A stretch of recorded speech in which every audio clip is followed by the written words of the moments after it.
Star Wars: The Rise of Skywalker is said to have many different twists and turns as well as surprises in this film by writer and director J.J. Abrams and Chris Terrio. This is Mike Zero. If you guys are new to the channel, do make sure to subscribe to see future Star Wars content. Now, what's really great about Episode 9 is that we do know that there are going to be a lot of earth-shaking twists and turns, as Richard E. Grant once said on the Radio Times, as well as a lot of saga-wide implications in this movie that's going to make us look at the entire Skywalker saga in a totally different way, which honestly I think could either be a good or a bad thing. It's all a matter of how, exactly how J.J. Abrams is going to write this movie and how it's going to be executed on the big screen. There's a lot of, different aspects that go into making a movie that's really going to make it great in the final product. Now, these past couple of weeks or so, we've been learning a whole lot more about this film when it all comes down to one of the concept art descriptions. This is where things begin to get very intriguing in between characters of Kylo Ren, Rey, Luke Skywalker, and even Yoda. Now, specifically, a description of both Kylo Ren and Rey holding hands, where it said that the environment around them is starting to shift, where everything is beginning to turn blue. It's described that in front of them, Luke Skywalker's Force Ghost is standing on a large boulder, levitating off of the ground, where Yoda eventually appears next to Luke as he demonstrates the netherworld of the Force to Rey and Kylo.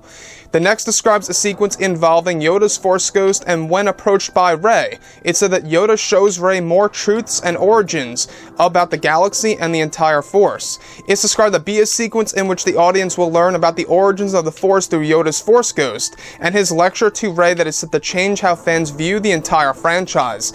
The last describes Kylo Ren in the background witnessing the Force Ghost of Yoda in the distance, delivering these truths where Rey is said to turn around and give Kylo Ren a certain look, where she pulls her hand out, essentially asking Ben to join her.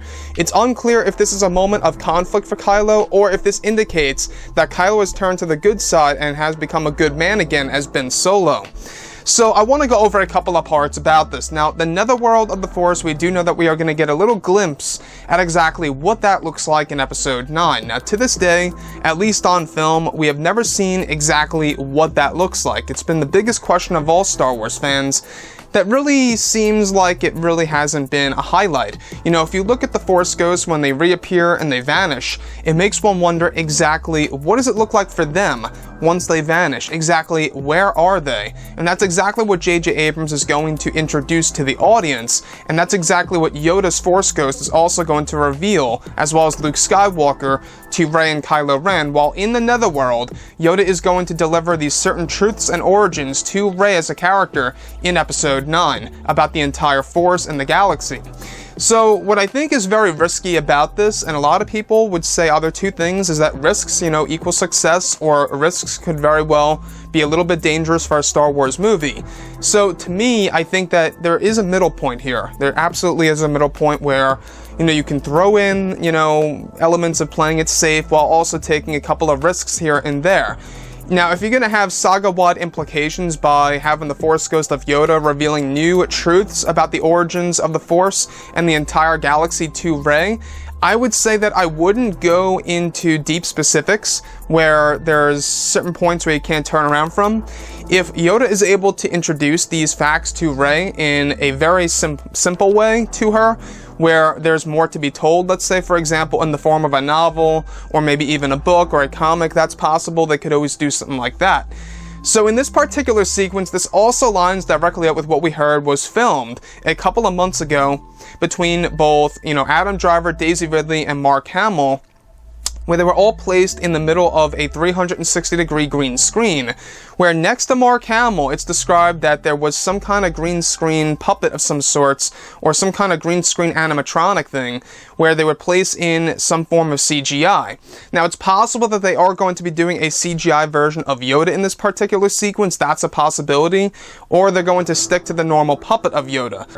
So the other piece that I do want to go over that really does interest me the most is the very ending in which Kylo Ren is actually looking at Rey, getting these new truths and origins through the Force Ghost of Yoda in the netherworld, where she turns around and pulls her hand out, essentially asking Ben Solo to join her.